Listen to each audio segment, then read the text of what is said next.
ዛሬም ይህንን የሀብታሞች ቤት ላስጎብኛችሁ። ዋጋውን ደግሞ መጨረሻ ላይ ስትሰሙ በእርግጠኝነት ያንሷል ትላላችሁ።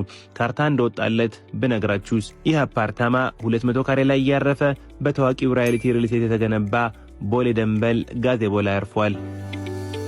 እብረር ያለ ሳሎን፣ 4 ማዕዘን የሆነ እንደፈለገ ዲዛይን የሚለውጡት ሊቪንግ ሩም ከአማራ ኪችን ጋር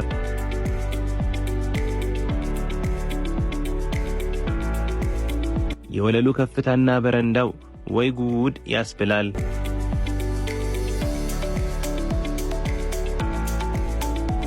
ይህኛው አንደኛው የልጆች መኝታ ነው።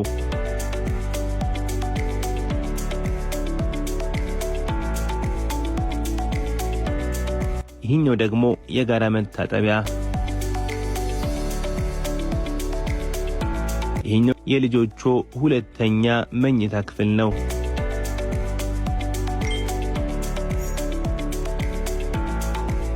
ወደ ዋናው ማስተር ክፍል እየሄድን ህንጻው ላይ ምን ያሟላል ለሚለው ፓርኪንግ፣ ተጠባባቂ ጄኔሬተር፣ የእሳት አደጋ ሴንሰር፣ ሲሲቲቪ ካሜራ፣ ላውንደሪን ጨምሮ አረ ሌላም ምን ቀረው ያስብላል።